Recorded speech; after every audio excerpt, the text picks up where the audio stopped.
G. ആ രണ്ട് ഇനിഷ്യലുകൾ ഇന്ന് അറിയാത്ത മലയാളികൾ വളരെ ചുരുക്കമായിരിക്കും.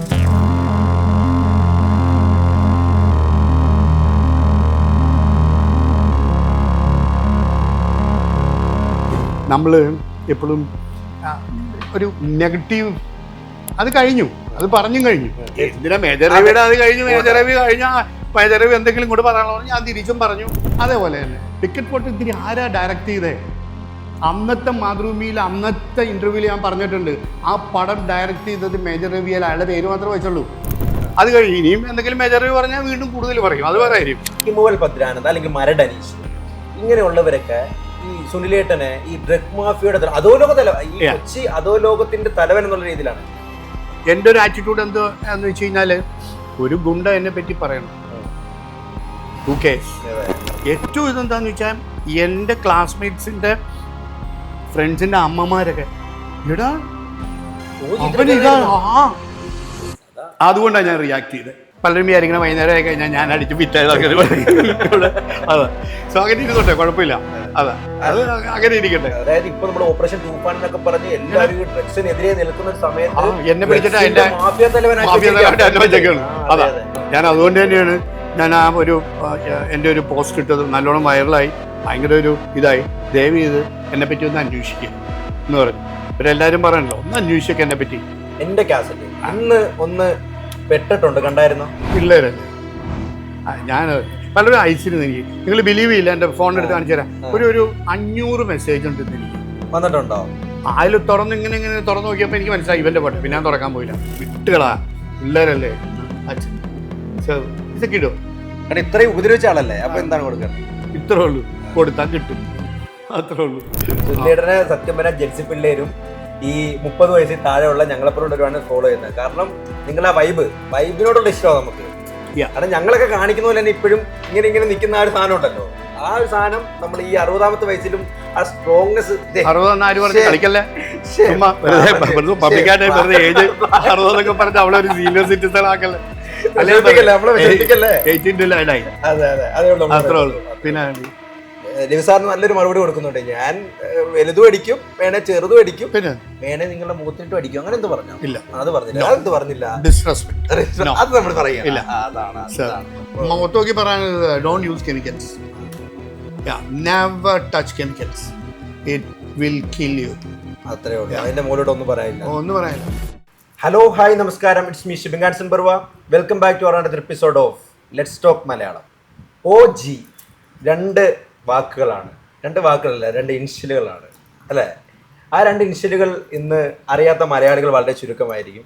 ഒരു വ്യവസായി ആണോ എന്ന് ചോദിച്ചാൽ ഒരു വ്യവസായിയാണ്, ഒരു പ്രൊഡ്യൂസർ ആണോ എന്ന് ചോദിച്ചാൽ ഒരു പ്രൊഡ്യൂസറാണ്, ഒരു വ്ളോഗർ ആണോ എന്ന് വെച്ചാൽ ഒരു വ്ളോഗറാണ്, ഒരു സോഷ്യൽ മീഡിയ ഇൻഫ്ലുവൻസർ ആണെന്ന് വെച്ചാൽ സോഷ്യൽ മീഡിയ ഇൻഫ്ലുവൻസറുമാണ് എന്ന് വേണ്ട എല്ലാ രീതിയിലുള്ള തലങ്ങളിലും പ്രശസ്തി നേടിക്കൊണ്ട് വർഷങ്ങളായി നമ്മുടെ കേരള മഹാസാമ്രാജ്യത്തിൽ നിലനിൽക്കുന്ന ഒരു സാമ്രാജ്യത്തിൻ്റെ ഉടമയും കൂടിയാണ്.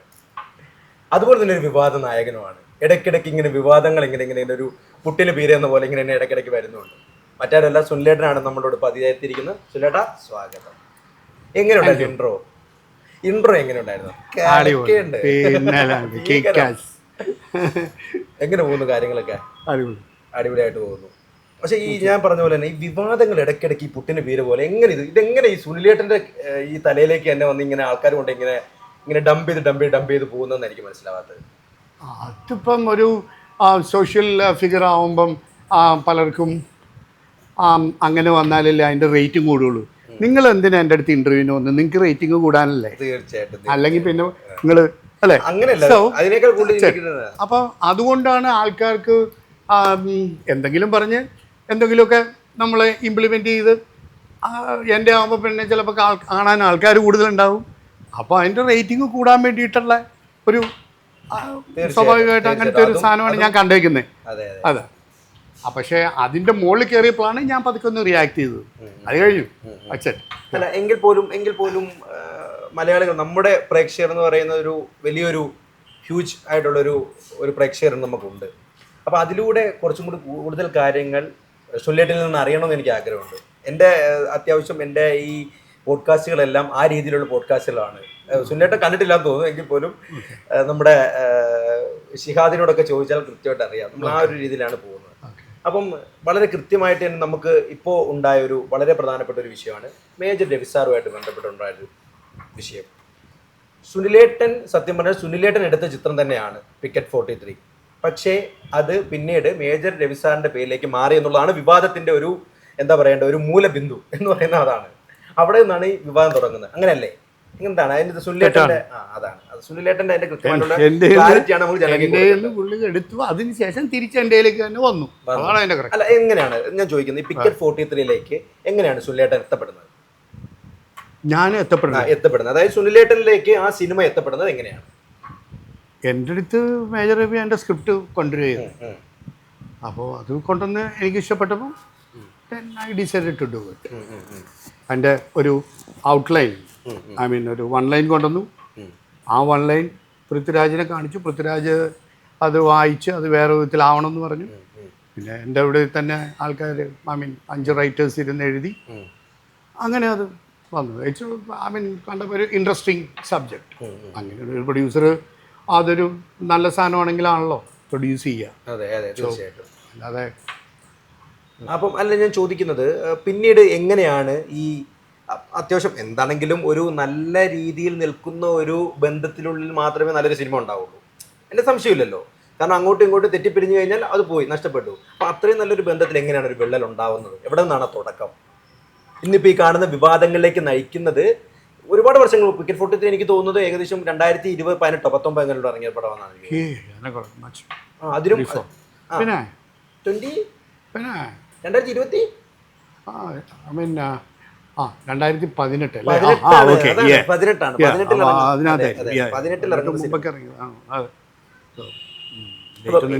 ഓർമ്മയില്ല. പിന്നീട് എവിടെയാണ് ഈ നിങ്ങൾക്കിടയിൽ ഒരു ഒരു വശപ്പശ കൊണ്ടാകുന്നത്? എങ്ങനെയാണ് പച്ച നടത്തി ചോദിച്ചാൽ? അല്ല, അതിപ്പോൾ ഒരു ബിസിനസ് ആകുമ്പോൾ അങ്ങോട്ടും ഇങ്ങോട്ടും ചിലപ്പോൾ പാർട്ട്നേഴ്സ് തമ്മിലൊരു ഇതുണ്ടാവും. അത് അങ്ങനെ അങ്ങോട്ട് അത് കഴിഞ്ഞു. അത് കഴിഞ്ഞ് പിന്നെ അത് രണ്ടാമത് അല്ലെങ്കിൽ ആ ഒരു ഇഷ്യൂവിനെ അല്ലെങ്കിൽ അതിനകത്തുള്ള ഒരു പാർട്ട്ണറെ രണ്ടാമത് ഒരു ആവശ്യമില്ലാത്ത കാര്യത്തിൽ ഫ്രെയിം ചെയ്യുമ്പോഴാണ് നമ്മൾ തിരിച്ച് ഫ്രെയിം ചെയ്യുന്നത്. അല്ലാണ്ട് നമ്മൾ ഒരു കാര്യം ആ പാലത്തിൻ്റെ അടിയിൽ കൂടി വെള്ളം ഒഴുകിക്കൊണ്ടിരിക്കുകയാണ് അല്ലേ, ഇങ്ങനെ പോയിക്കൊണ്ടിരിക്കുകയാണ്.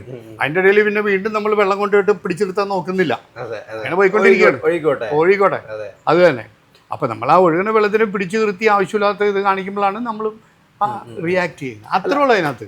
എങ്കിൽ പോലും ഞാൻ ചോദിക്കുന്നത്, സുനിലേട്ടൻ ഏതൊരു സാഹചര്യത്തിലാണ് ആ സിനിമ, അതായത് മേജർ രവി എന്ന് പറയുന്ന വ്യക്തിയുടെ പേരിലേക്ക് മാറ്റപ്പെടുന്ന ഒരു സാഹചര്യം ഉണ്ടായല്ലോ, അത് എങ്ങനെയാണ്? ഞാൻ മാറ്റിയിട്ടില്ല. അതെന്താണ് സംഭവിച്ചതെന്നുള്ളതാണ്. അത് സംഭവിച്ചത് ഞാൻ പറഞ്ഞിട്ടുണ്ടായിരുന്നല്ലോ. ഞാൻ സോഷ്യൽ മീഡിയയിൽ വ്യക്തമായിട്ട് ഞാൻ പറഞ്ഞിട്ടുണ്ട്.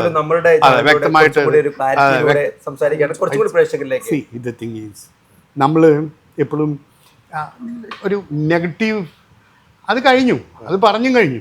അപ്പൊ നമ്മൾ എന്തിനാ വെറുതെ നെഗറ്റീവിലേക്ക് പോകണം? എന്തോരം പോസിറ്റീവ് കാര്യങ്ങളുണ്ട്. അടുത്ത സിനിമ അല്ലെ, എന്തിനാ മേജർ രവിയുടെ അത് കഴിഞ്ഞു. മേജർ രവി കഴിഞ്ഞാൽ മേജർ രവി എന്തെങ്കിലും കൂടെ പറയാനുള്ള ഞാൻ തിരിച്ചും പറഞ്ഞു. അത് കഴിഞ്ഞ് ഇനിയും എന്തെങ്കിലും മേജർ രവി പറഞ്ഞാൽ വീണ്ടും കൂടുതൽ പറയും. അത് പറയാം, മനസ്സിലായില്ലേ?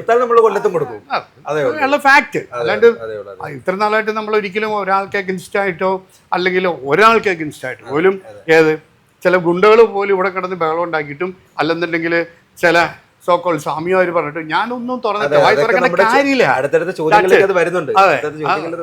വന്നോട്ടെ, ഞാൻ പറയുന്നത്. So I don't want negativity. So ഇതൊക്കെ ഓരോന്ന് പറയുമ്പോൾ തന്നെ എനിക്ക് ഐ ഫീൽ നെഗറ്റീവ്.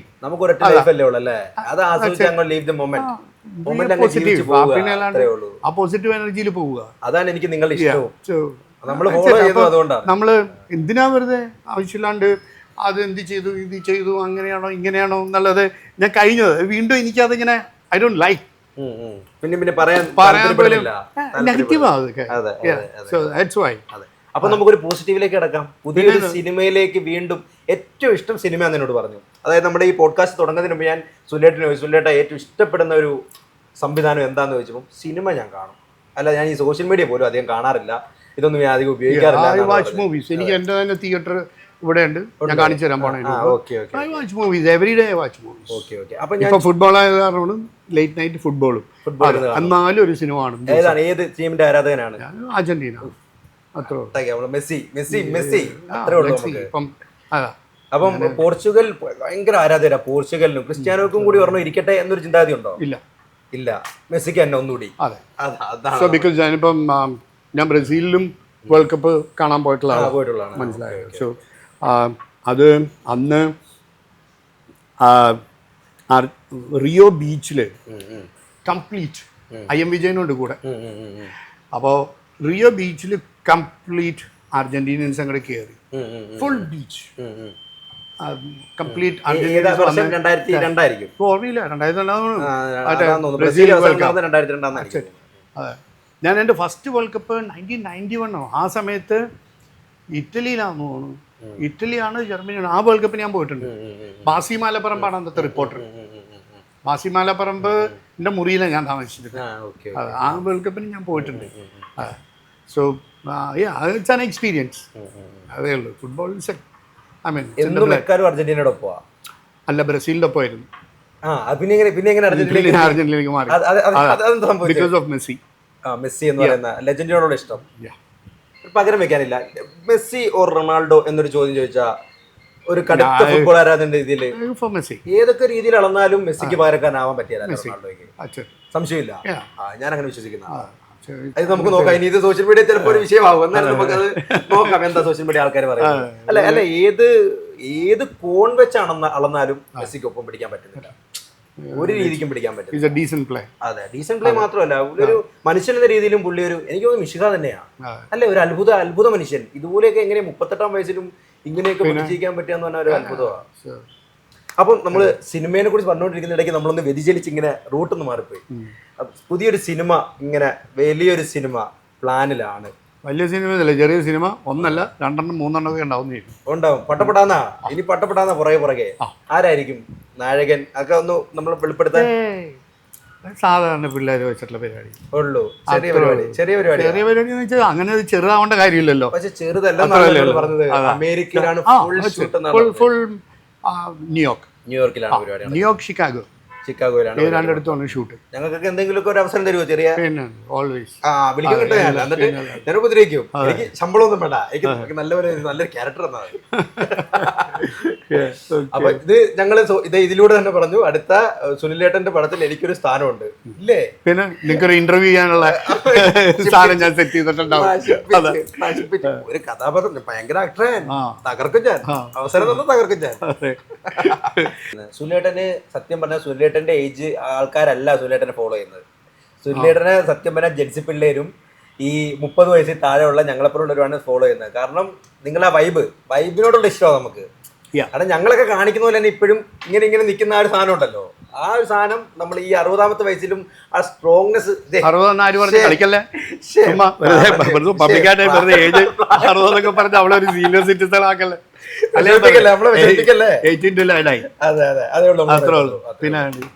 അപ്പൊ എങ്കിലും ആ ഒരു പവർ എങ്ങനെ ഇപ്പോഴും മെയിൻറ്റെയിൻ ചെയ്യുന്നത്, അത് നമുക്കറിയേണ്ടത്. നമ്മള് വർക്കൗട്ടും അതേപോലെ തന്നെ ഈ പറയണ എല്ലാവരും പറയും ഞാൻ എല്ലാ ദിവസവും കുടിക്കുന്നു, എല്ലാ ദിവസവും കുടിക്കും. No way. ഇല്ല, ഒരിക്കലും വീക്കെൻഡ് ഒക്കെ കുടിക്കും. ഡെയിലി കുടിച്ചു കഴിഞ്ഞാൽ നമ്മുടെ ആരോഗ്യം പോയി കിട്ടും 100%. അപ്പം പലരും വിചാരിക്കണം വൈകുന്നേരം ആയി കഴിഞ്ഞാൽ ഞാൻ അടിച്ച് ഫിറ്റായതൊക്കെ. അതെ, സോ അങ്ങനെ ഇരുന്നോട്ടെ, കുഴപ്പമില്ല. അതെ, അത് അങ്ങനെ ഇരിക്കട്ടെ. നമ്മൾ ബോഡി, നമ്മുടെ ഹെൽത്ത് നോക്കിയില്ലെങ്കിൽ ഹെൽത്ത് നോക്കിയില്ലെങ്കിൽ ഒരു ഇതുമില്ല. നിങ്ങൾ ബിലീവ് ചെയ്യുക, ഞാൻ വല്ലപ്പോഴും സീട്ട് വലിക്കും. ഇന്ന് 2 മാസമായി ഒരു സീട്ട് തൊട്ടിട്ട്, 2 മാസമായി. ഇനിയിപ്പോൾ ഞാൻ കുറേ നാളത്തേക്ക് സീട്ട് വലിക്കില്ല. അങ്ങനെ ഇടയ്ക്ക് തോന്നിക്കഴിഞ്ഞാൽ ഒരു സീട്ട് വലിക്കും. ഇപ്പോഴും ഇല്ല, ഞാനൊരു 2 months തൊട്ടിട്ടില്ല. അതെ, അപ്പം അങ്ങനെയാണ് അതിൻ്റെ സിസ്റ്റം. നമ്മൾ ഈ പറയുന്ന ഡ്രിങ്കും ഇതൊക്കെ ഡെയിലി അടിക്കുകയാണെങ്കിൽ നിങ്ങളുടെ ഹെൽത്ത് ഡിറ്റീരിയേറ്റ് ചെയ്യുന്ന 101%. നിങ്ങൾ എല്ലാ ദിവസവും ഡെയിലി അടിക്കരുത് ഒരിക്കലും. കാര്യം നമ്മളൊരു ബാർ നടത്തുന്നതാണ്, എന്നിട്ടും അത് പറയണം. അത് ഞാൻ ആലോചിക്കുന്നത്, ഇത്രയും സിഗരറ്റ് വല്ലപ്പോഴും വലിക്കുന്ന, വല്ലപ്പോഴും മദ്യപിക്കുന്ന ഒരു വ്യക്തിയാണ് ഈ ഡ്രഗ് മാഫിയയുടെ തലവൻ എന്ന രീതിയിൽ മറ്റു പലരും ചിത്രീകരിക്കാൻ. നമ്മൾ പേര് പറഞ്ഞ് തന്നെ നമുക്ക് സംസാരിക്കാം, കാരണം എന്തായാലും ജനങ്ങൾ കണ്ട കാര്യമാണ്. ഹിമുവൽ ഭദ്രാനന്ദ് അല്ലെങ്കിൽ മരട് അനീഷ്, ഇങ്ങനെയുള്ളവരൊക്കെ ഈ സുനിലേട്ടനെ ഈ ഡ്രഗ് മാഫിയയുടെ അധോലോക തല ഈ കൊച്ചി അധോലോകത്തിന്റെ തലവൻ എന്നുള്ള രീതിയിലാണ് എന്നൊക്കെയാണ് അഭിസംബോധന ചെയ്യുന്നത്. എന്താണ് അതിനെ കുറിച്ച് പറയാനുള്ളത്? സി ഞാൻ ഇതിനായിട്ട് അതിന് വേണ്ടി റിയാക്ട് ചെയ്തിരുന്നില്ല. React ഞാൻ ചെയ്യണം. എന്താ ഇപ്പോഴാണ് റിയാക്ട് ചെയ്യുന്നത്. നിങ്ങൾ എന്താ കാര്യം എന്ന് വെച്ചാൽ അത് പണ്ട് പറഞ്ഞ ഇങ്ങനെ ആയിക്കോട്ടെ എന്നുള്ളത്. പണ്ട് പിന്നെ ഞാൻ ആലോചിച്ചത് അല്ല അപ്പൊ അതിനകത്ത് എന്താന്ന് വെച്ചാൽ എൻ്റെ ഒരു ആറ്റിറ്റ്യൂഡ് എന്തോ എന്ന് വെച്ച് കഴിഞ്ഞാൽ ഒരു ഗുണ്ട എന്നെ പറ്റി പറയണം, ഹൂ കേസ്.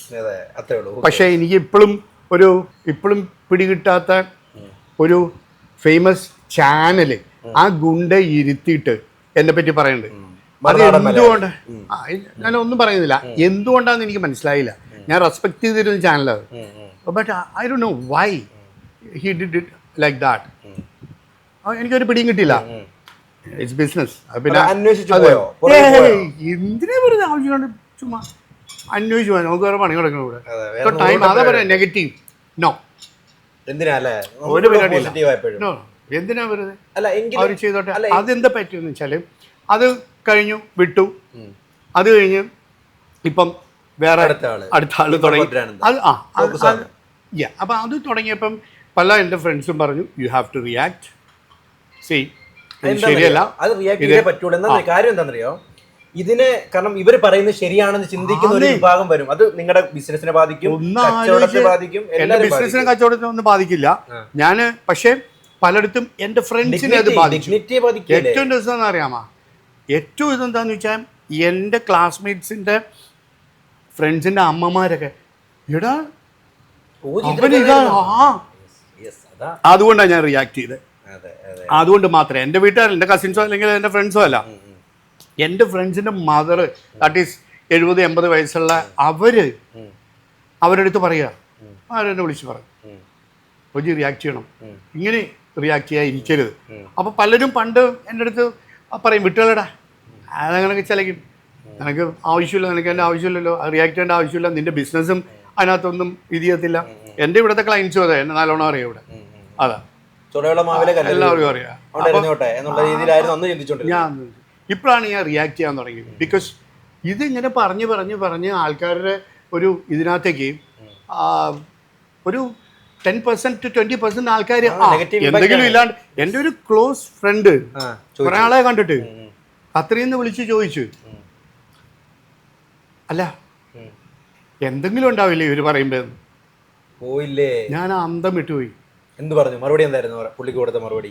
അത് ഇവിടെ പറയണം. എന്താണ് പുള്ളിക്ക് കൊടുത്ത മറുപടി? ഇങ്ങനെ പറഞ്ഞു, നീ എന്ത് വിചാരിച്ചാലും എനിക്ക് കുഴപ്പമില്ല.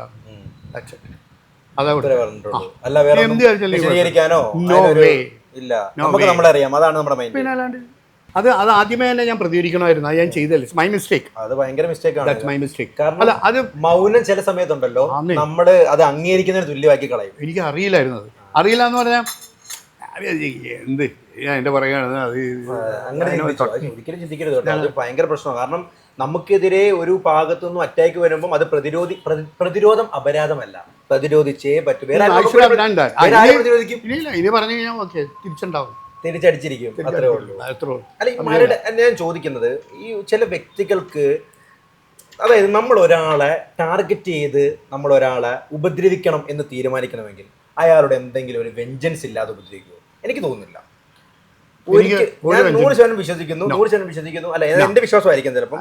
എന്തെങ്കിലും മരടനീഷുമായിട്ട് ബന്ധപ്പെട്ട അല്ലെങ്കിൽ ബന്ധപ്പെട്ട എന്തെങ്കിലും പേഴ്സണൽ ബന്ധം. പിന്നെ എന്തിനാണ് ഓജി എന്ന് പറയുന്ന രണ്ട് അക്ഷരത്തോട് എന്താണ് ഇവർക്ക് ഇത്ര വെഞ്ചൻസ്? നിങ്ങൾ അവരെ വിളിച്ചൊന്ന് ചോദിക്കണം. അല്ല, ഹിമൽ പത്മനാഭൻ എന്തായാലും ഞാൻ ഇന്റർവ്യൂ പ്ലാൻ ചെയ്തിട്ടുണ്ട്. ഒന്ന് ചോദിക്കണം. ജീവിതത്തിൽ എന്നെ കണ്ടിട്ടുണ്ടോ? ഞാൻ എന്തെങ്കിലും ഉപദ്രവം ചെയ്തിട്ടുണ്ടോ? 100% നമ്മുടെ ചാനലിൽ കൂടെ ഞങ്ങൾ ഇന്റർവ്യൂ ഞാൻ ലിങ്ക് അയച്ചു തരാം. ഒന്ന് ചോദിച്ചോ. അത് തന്നെ. അപ്പോൾ എന്തിനാന്ന് വെറുതെ എന്നെ പറയുമോ? അത് തന്നെ. അപ്പോൾ ഇനി എന്തെങ്കിലും ഉണ്ടെങ്കിൽ ഞാൻ അതുപോലെ ഞാൻ സോഷ്യൽ മീഡിയയിൽ തന്നെ മറുപടി കൊടുക്കണം. നിങ്ങൾ പറഞ്ഞ പോലെ തന്നെ ഞാനത് മറുപടി കൊടുക്കുന്നത് ചെറുതല്ല. ചെറിയ കാര്യമല്ലല്ലോ പറയുന്നത്. അതായത് ഇപ്പൊ നമ്മൾ ഓപ്പറേഷൻ തൂഫാൻ എന്നൊക്കെ പറഞ്ഞ് എല്ലാവരും ഡ്രഗ്സിനെതിരെ നിൽക്കുന്ന ഒരു സമയത്ത് എന്നെ പിടിച്ചിട്ട് മാഫിയ തലവനായി. അത് ചെറിയൊരു കാര്യമാണ്. ഞാൻ അതുകൊണ്ട് തന്നെയാണ് ഞാൻ ആ ഒരു എൻ്റെ ഒരു പോസ്റ്റ് ഇട്ടത് നല്ലോണം വൈറലായി, ഭയങ്കര ഒരു ഇതായി. ദയവ് ചെയ്ത് എന്നെ പറ്റി ഒന്ന് അന്വേഷിക്കുക എന്ന് പറഞ്ഞു. ഇവരെല്ലാവരും പറയണല്ലോ ഒന്ന് അന്വേഷിക്കുക എന്നെ പറ്റി. അതാണ് അതിൽ കൂടുതൽ എനിക്കൊന്നും പറയാനില്ലല്ലോ, അല്ലേ? അതുപോലെ തന്നെ എന്താ സുല്ലേട്ടനെതിരെ വളരെ മോശമായിട്ട് കുറച്ച് കാര്യങ്ങൾ പറഞ്ഞൊരു വ്യക്തിയാണ്. പ്രസ് മീറ്റ് വരെ വെക്കേണ്ട സാഹചര്യം. അബ്ദുൽ ഹക്കീം എന്റെ കാസറ്റ് ഇന്ന് ഒന്ന് പെട്ടിട്ടുണ്ട്, കണ്ടായിരുന്നോ? പിള്ളേരല്ലേ ഞാൻ പലരും അയച്ചിരുന്നു എനിക്ക്. നിങ്ങൾ ബിലീവ് ചെയ്യില്ല, എൻ്റെ ഫോൺ എടുത്ത് കാണിച്ചു തരാം. ഒരു 500 മെസ്സേജ് ഉണ്ട് ഇന്ന് എനിക്ക്. വന്നിട്ടുണ്ടോ? അതിൽ ഇങ്ങനെ തുറന്ന് നോക്കിയപ്പോൾ എനിക്ക് മനസ്സിലായി ഇവൻ്റെ പോട്ടെ. പിന്നെ ഞാൻ തുറക്കാൻ പോയില്ല. എൻ്റെ അടുത്ത് ഒരു മെസ്സേജ് ആരോ ഇത് മെസ്സേജ് ഇപ്പം ഞാൻ എന്നെ മെസ്സേജ് അയച്ചത് നമ്മുടെ സൗബിൻ്റെ ഒരു ഫ്രണ്ട് ആണ് മെസ്സേജ് അയച്ചത്. ഫ്രണ്ട് പുള്ളി എനിക്കൊരു മെസ്സേജ് അയച്ചപ്പോൾ ഞാൻ അതേപോലെ തന്നെ തിരിച്ചു വിട്ടു. വിട്ടുകളാ പിള്ളേരല്ലേ അച്ഛൻ സോ ഇതൊക്കെ ഇടോ അത്ര ഞാൻ അതേ എടുക്കുന്നുള്ളൂ അതിനകത്ത്. അല്ലാണ്ട് അവനക്ക് എന്തപ്പാ ജീവിക്കാൻ വേണ്ടിയിട്ട് എന്തെങ്കിലുമൊക്കെ ഇത് ചെയ്തു അത് കഴിഞ്ഞാലാണ്ട് അതിലുണ്ടോ ഇന്നെന്തോ ഭയങ്കര എനിക്ക് അയച്ചിരുന്നു. കുറച്ചു നേരം ഞാൻ കണ്ടിട്ട് ഞാൻ കുറച്ചു നേരം കണ്ടിട്ട് ഞാൻ സോഷ്യൽ മീഡിയയിൽ കൂടെ ഇരുന്ന് പച്ചമലയാളത്തിൽ പറഞ്ഞാൽ ഈ ഗുണവധികാരം പറയുകയും എന്നിട്ട് നേരെ തിരിച്ച് വളരെ മോശം രീതിയിലുള്ള പ്രവർത്തനം ഇതിലൂടെ തന്നെ, അതായത് ഡ്രഗിനും ഇതിനൊക്കെ എതിരെ ഏറ്റവും അധികം സംസാരിക്കുന്ന ആളായിരുന്നു അബ്ദുൽ ഹക്കീം. അവസാനം അത് തന്നെ ചെയ്യുന്ന വീഡിയോ പുള്ളിയുടെ തന്നെ ലൈവ് പുള്ളി പോലും അറിയാതെ പോയി കർമ്മ തിരിച്ചു വരും എന്നുള്ളതാണ് അല്ലേ? അത്ര ഞാൻ എനിക്ക് അങ്ങനെ ഒരു ഭയങ്കര ഒരു ഇതൊന്നും എനിക്ക് തോന്നിയത് എന്താണെന്ന് വെച്ചാൽ എൻ്റെ സ്റ്റാഫിനെ കുറിച്ച് പറഞ്ഞപ്പോൾ ഞാൻ വെരി സീരിയസ്ലി. അതെ, എന്താണ് ഉപദേശം കൊടുക്കാറുള്ളത് അബ്ദുൽ ഹക്കീമിന്? എന്താണ് ഉപദേശം കൊടുക്കാറുള്ളത്? കാരണം ഇത്രയും ഉപദ്രവിച്ച ആളല്ലേ, അപ്പൊ എന്താണ് കൊടുക്കല്ലേ? ഇത്രേ ഉള്ളൂ, കൊടുത്താൽ കിട്ടും, അത്രേ ഉള്ളൂ. കൊടുത്താൽ കൊല്ലത്തും കിട്ടും. അതെ അതേ ഉള്ളൂ. എവിടെ നിന്നാലും കറങ്ങി തിരിഞ്ഞ് ഏത് നമ്മളൊന്നും ചെയ്യണം, അത് അന്നത്താൻ കിട്ടിക്കോളും. നമ്മളൊന്നും ചെയ്യണ്ട. കണ്ടില്ലേ ഇപ്പൊ ദൈവമുണ്ട് അല്ലേ? അതാണ് വിശ്വസിക്കുന്നത്.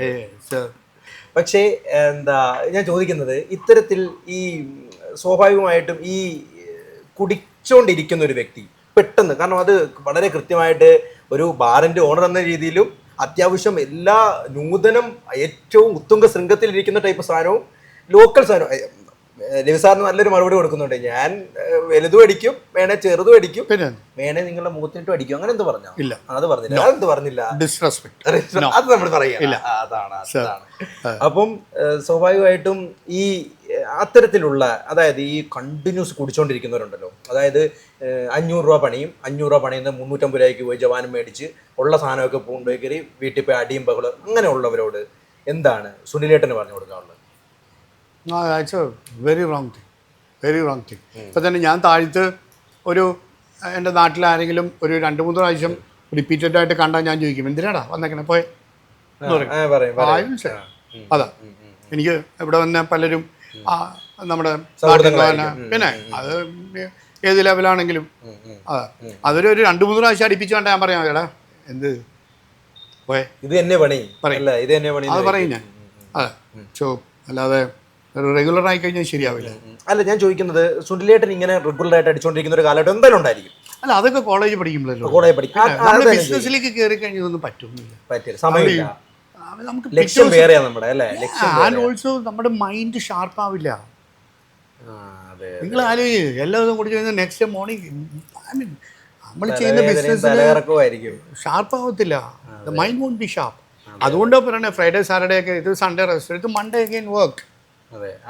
അപ്പൊ അതാകുമ്പോ ഹെൽത്തും ഗുഡ്, എല്ലാവിധമായിട്ട് ഒന്ന് ആലോചിക്കും. നമുക്ക് ഇങ്ങനെയൊക്കെ ആണെങ്കിൽ ഞാൻ ഈ ഏജിൽ നിൽക്കോ? 100%. ഞാൻ അതാ പറഞ്ഞത്, ബോഡിയൊക്കെ കട്ടയാ നിൽക്കുന്നത്. ഒന്ന് ഈ ഏജ് നിൽക്കാനായിട്ട് ഞാൻ എല്ലാ ദിവസവും കുടിച്ചോണ്ടിരുന്നു കഴിഞ്ഞാൽ അല്ലെങ്കിൽ നടക്കില്ല. ഒരു കാരണവശാലും നടക്കില്ല. അത് കൺഫേം. ഈ പ്രായം വരെ മുന്നോട്ട് പോലും പോകല അല്ലേ? അതാണ് ഇവരോടൊക്കെ ഉപദേശവും അത് തന്നെയാ. നിർത്ത്. വളരെ കൃത്യമായിട്ട് നമ്മുടെ ക്യാമറയിൽ തന്നെ നോക്കി പറയാം. എന്താണ് ഇത്തരത്തിൽ ഈ ഡ്രഗ്സ് ഉപയോഗിക്കുന്ന, അല്ലെങ്കിൽ ഈ എന്താ പറയേണ്ടത്, ഈ മദ്യം നിരന്തരം ഉപയോഗിച്ചുകൊണ്ടിരിക്കുന്ന, മദ്യം മാത്രമല്ല ഡ്രഗ്സ് ഉപയോഗിച്ച് കഴിഞ്ഞാലും ഇപ്പം അറിയില്ല, ഒരു കുറച്ച് കഴിയുമ്പം കിട്ടാൻ തുടങ്ങുമ്പോൾ it will affect you 101%. it will affect you. ഇതിൽ കൂടുതൽ വലിയ ഒരു ഇത് പറയാനില്ല. No doubt. ഈ കെമിക്കൽ ഉപയോഗിക്കുന്ന ജെൻസി അല്ലെങ്കിൽ കെമിക്കൽ ഉപയോഗിക്കുന്നത് അവരോട് കുറച്ച് കാര്യങ്ങൾ വിശദീകരിച്ച് തന്നെ പറഞ്ഞാൽ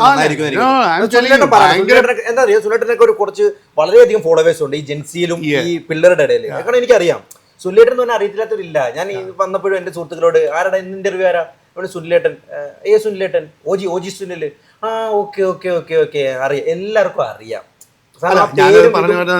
ഫെമിലിയർ ആണ്. ഇപ്പം ഭയങ്കര സുഖമായിരിക്കും. ഒരു കുറച്ച് നാളും കൂടി കഴിഞ്ഞാൽ ഇതൊക്കെ ആഫ്റ്റർ എഫക്ട്സ് വരും, തിരിച്ചടിക്കും. അപ്പൊ വിവരം അറിയും. നല്ല പ്രായമൊക്കെ കൊണ്ടേ ഉണ്ടാക്കിയ കാശും കൂടി കൊണ്ടേ ഹോസ്പിറ്റലിൽ കൊടുക്കേണ്ടി വരും. No doubt. ഈ ഒരു സാധനത്തിന്റെ കെമിക്കലിന്റെ ഏറ്റവും വലിയ പ്രോബ്ലം അതാണ്. ഇത് കണ്ടിന്യൂസ് ആയിട്ട് അടിച്ചു കഴിഞ്ഞാൽ കുറച്ച് കഴിയുമ്പം യു ഹാഡ് ഇറ്റ്. അതാ പണി കിട്ടും. ഇതിപ്പം ഈ ഇതൊക്കെ ഇവിടെ ഈ ഡ്രഗ്സും ബഹളവും എല്ലാം വന്നിട്ട് തന്നെ ഇപ്പൊ ഒരു 10 കൊല്ലമായി കാണും. ഞങ്ങളുടെ കാലഘട്ടത്തിൽ ഈ ഈ സാധനമൊന്നും ഇല്ലല്ലോ. ഇല്ല. നിങ്ങളുടെ കാലഘട്ടത്തിൽ എന്തായിരുന്നു? ഞങ്ങള് കുറെ വെള്ളം അടിക്കും, വെള്ളം കിട്ടി, അതും വല്ല റമ്മ വല്ലതും, ആകെ ഒരു ബാർ ടെർമിനസ്, അതുതന്നെ അവിടെ പോകും. അതടിക്കാൻ വേണ്ടിയിട്ട് ഞങ്ങൾ തിയേറ്ററിൽ നിന്ന് ടിക്കറ്റ് എടുത്ത് ആ ടിക്കറ്റ് മറിച്ച് വിറ്റ് പരിപാടി രണ്ട് റമ്മടിക്കാൻ പറ്റണേ. ഇന്ന് 20 വയസ്സുള്ള പിള്ളേരെ വില ഈ സാധനം കിട്ടുക അല്ലേ? അതാ പറയണേ. അതിപ്പ അറിയില്ല, അവർക്കറിയില്ല. അതിന് ഒരു എന്താ പറയണേ, ബോധവൽക്കരണ ക്ലാസ് എന്നുള്ള സീനില് ഇത് നിങ്ങൾ ഇത് ഉപയോഗിച്ചാൽ എന്ത് പറ്റും അതവരുടെ മനസ്സിലേക്ക് കയറ്റണം. അതാ, എന്നാൽ മാത്രമേ അവര് പേടി വരുത്തുള്ളൂ. അല്ല, ഞാൻ ചോദിക്കുന്നത് സുല്ലേട്ടനെ കുറിച്ച് ആദ്യമായിട്ട് പഠിച്ചോ? അതായത് ഈ സാധനത്തിന് ആഫ്റ്റർ എഫക്ട് എന്തൊക്കെയാണ്, അതൊന്ന് ജനങ്ങളിലേക്ക് എന്താണ് മനസ്സിലാക്കിയത്? ഏത് കെമിക്കലാണെങ്കിലും എന്ത് കെമിക്കലാണെങ്കിലും ബോഡിയിൽ എഫക്റ്റഡ് ആവും. Just Google it. അല്ലെന്നുണ്ടെങ്കിൽ ഇപ്പം ഗോ സ്വിറ്റ്സർലാൻഡിൽ നമുക്ക് നമ്മുടെ ബോഡിക്ക് ലിമിറ്റഡ് ആയിട്ടുള്ള സ്റ്റാമ്പ് എന്ന് പറഞ്ഞ ആ ഒരു സംഗതി സ്വിറ്റ്സർലാൻഡ് ഗവൺമെന്റ് അത് ഇത് ചെയ്യും, അലോക്കേറ്റ് ചെയ്ത് കൊടുക്കും. അപ്പൊ അങ്ങനെയൊക്കെ ആകുമ്പോ അതൊന്നും അല്ലല്ലോ, നമുക്കിവിടെ എന്ത് തോന്നിയ മാതിരിയല്ലേ ചെയ്യുന്നേ. അപ്പൊ ഓരോ കൺട്രിയിലും അതിൻ്റെതായ ഇതുണ്ട്. പക്ഷെ അതെല്ലാം എഴുതി അങ്ങനെയൊക്കെയുള്ള ഇത് വെച്ചിട്ടാണ് ചെയ്യുന്നത്. നമുക്ക് അതിനുള്ള യാതൊരു ഇതുമില്ല. Best thing is don't touch it. ആയുസ് കുറയും, ഒരു സംശയം വേണ്ട. 100% ആയുസ് കുറയാൻ മാത്രമല്ല, ലോട്ട് ഓഫ് ഹെൽത്ത് ഇഷ്യൂസ്. ഈ ലൈംഗിക ശേഷി കുറവ് വരെ ഉണ്ടാവും ഈ MDMA ഒക്കെ കണ്ടിന്യൂസ് അടിച്ച് കഴിഞ്ഞാൽ ഉണ്ടാവുന്ന ഒരു പഠനം ഉണ്ടെന്ന് ഞാൻ കേട്ടിട്ടുണ്ട്. കെമിക്കൽ അല്ലേ അടിച്ചു ചുമ്മാ എന്താ പിള്ളേരുടെ മുഖത്ത് നോക്കി മുഖത്ത് നോക്കി പറയാനുള്ളത് don't use chemicals. Never touch chemicals, it will kill you. അത്രേ ഉള്ളൂ. അതിന്റെ മുകളിലോട്ട് ഒന്നും പറയാനില്ല. ആള് പോയി പറ്റും, അതിൽ കൊല്ലൊന്നുമില്ല. വളരെ പെട്ടെന്ന് പട്ടാന്ന് പറഞ്ഞ് പോയി പറ്റും. അതുപോലെ തന്നെ ഇതുമായിട്ട് തന്നെ കൂട്ടി വായിക്കേണ്ട ഒരു സംഗതിയാണ് ഈ തൂഫാൻ, ഓപ്പറേഷൻ തൂഫാൻ. ഇപ്പം രമേശ് ചെന്നിത്തല ആഭ്യന്തരമന്ത്രിന് ശേഷം വളരെ വലിയ രീതിയിൽ ഇപ്പം കൊച്ചിയിൽ നിന്നും അതുപോലെ തന്നെ എല്ലായിടത്തുനിന്നും ഓൾ കേരള വലിയ രീതിയിലുള്ള കേസുകളും വലിയ രീതിയിൽ ഈ സാധനം പൊക്കി കൊണ്ടുപോകുന്നുണ്ട്. പക്ഷേ അപ്പോഴും പിടിക്കുന്നതൊക്കെ ചെറിയ സ്രാവുകളെയാണ്. വലിയ സ്രാവുകൾ ഇന്നും വെളിയിലാണെന്നാണ് പറയുന്നത്. ഈ സാധനം വരുന്നത് ഈ കണ്ടെയ്നറിൽ നിന്നാണല്ലോ ഈ സാധനം വരുന്നത്. ഈ ഷിപ്പുകളിൽ നിന്നും വരുന്നു, അവിടെ നിന്നും പൊട്ടിച്ച് സാധനങ്ങൾ പലയിടത്ത് എത്തുന്നു എന്നാണ് നമ്മൾ മനസ്സിലാക്കാൻ കഴിഞ്ഞിട്ടുള്ളത്. അപ്പം അതിനൊരു ലുക്കണം ഗുജറാത്തിൽ നിന്നാണെന്നാണ് പ്രധാനമായിട്ടും ഞാനൊക്കെ മനസ്സിലാക്കിയ. എന്താണ് അതൊന്നും നമുക്ക് വെറുതെ ഒരു കമന്റ് ചെയ്യാനോ വെറുതെ പറ്റത്തില്ല. അത് അതിൻ്റെതായ ഓഫീഷ്യൽസ്, അതിൻ്റെ ഈ പറയുന്ന പോലീസ് ഓഫീഷ്യൽസും അതും എക്സൈസും എല്ലാം കൂടി ഒരു കമ്പൈൻഡ് ആയിട്ടുള്ള വർക്കിലൂടെ മാത്രമേ അത് ഇറാഡിക്കേറ്റ് ചെയ്യാൻ പറ്റത്തുള്ളൂ. അല്ലാണ്ട് നമുക്ക് വെറുതെ കണ്ടെയ്നറിൽ നിന്നാ തന്നെ അല്ലെങ്കിൽ ഇന്ന no, we can comment on it because it's a big game. അതിന് പോലീസും എക്സൈസും സ്ട്രോങ് ആയിട്ട് ഇൻക്ലൂഡിങ് NIA അങ്ങനത്തെ ഒരു സാധനം വന്നാൽ മാത്രമേ അതിലൊരു കൺട്രോൾ വരത്തുള്ളൂ. അത് കൺട്രോൾ വരണം, ഇല്ലെങ്കിൽ ഭയങ്കര കൺട്രോൾ വരുന്നത് തമാശ അല്ല, അത് സീരിയസ്. അതുപോലെ തന്നെ സുല്ലേട്ടനും എത്ര പിള്ളേരാ ഉള്ള? സുല്ലേട്ടന് 2 കുട്ടികൾ. 2 ആൺപിള്ളേരാണോ? 2 പെൺകുട്ടികൾ. 2 പെൺകുട്ടികളാ. ആൺപിള്ളേരാണെങ്കിൽ എന്താ ഇതുപോലെ എന്തെങ്കിലും ഇതിന് പോയാൽ ഇടിച്ച് ഒരു പിതാവ് അല്ല വളരെ സിമ്പിളായിട്ടൊരു ചോദ്യം, അത് വളരെ സ്ട്രെയിറ്റ് ആയിട്ട് തന്നെ ഒരു ചോദ്യം. സുല്ലേട്ടന് ഒരു ആൺകുട്ടി, എൻ്റെ പ്രായമുള്ള ഒരു ആൺകുട്ടി ഉണ്ട്, ഒരു 26-27 വയസ്സുള്ള ഒരു ആൺകുട്ടി ഉണ്ടായിരുന്നു. ഇന്ന പോലെ ഒരു മോശം ഒരു സിറ്റുവേഷനിലാണ് പോകുന്നത്, അവൻ അഡിക്റ്റ് ആയെന്ന് കൂട്ടുക. കാരണം അഡിക്റ്റായി, വേറെ നിവൃത്തിയില്ല. അവൻ കാരണം ഈ സാധനത്തിലേക്ക് അഡിക്റ്റ് ആയി കഴിഞ്ഞാൽ പിന്നെ പിടിച്ചാൽ കിട്ടില്ല. ഇവർ പറയുന്നിടത്ത് നമ്മളെ അവരെ കൊണ്ട് എത്തിക്കുക എന്നുള്ളതല്ല, അവരെ നമുക്ക് പിടിച്ച് ഇങ്ങോട്ട് എത്തിക്കാൻ പറയുന്ന സാഹചര്യം കുറയും എന്നാണ് പറയുന്നത്. എന്തായിരിക്കും ഒരു പിതാവ് എന്ന രീതിയിൽ സുനിലേട്ടനാണ് എന്ത് ചെയ്യാൻ റിഹാബ്, അല്ലാതെ വേറെ വഴിയില്ല. Rehab, that's all, nothing else. വേറൊന്നും ചെയ്യാനില്ല, ഉപദേശമൊന്നും വിജയിക്കുക ഒരു കാര്യമില്ല. റിഹാബ്, ഉപദേശം, ദെൻ വാച്ച്. ബിക്കോസ് ഒരു റിഹാബിൽ നിന്ന് വന്നാലും വീണ്ടും പാളിപ്പോവാം. അപ്പം റിഹാബ്, ദെൻ വാച്ചും ആൻഡ് ഗീവ് ഫ്രീഡം, പറയുക, എഗെയിൻ വാച്ചും, അത് തന്നെ. സോ അല്ലാണ്ട് ഒന്നുമില്ല, ഒന്നും ചെയ്യാനില്ല. വേറെ എന്ത് ചെയ്യാനല്ലേ? ഒന്നും ചെയ്യാനില്ല. ഒന്നും ചെയ്യാനില്ല. ആ രീതിയിൽ തന്നെ കൊണ്ടുപോവുക എന്നുള്ളത് മാത്രമേ ഉള്ളൂ.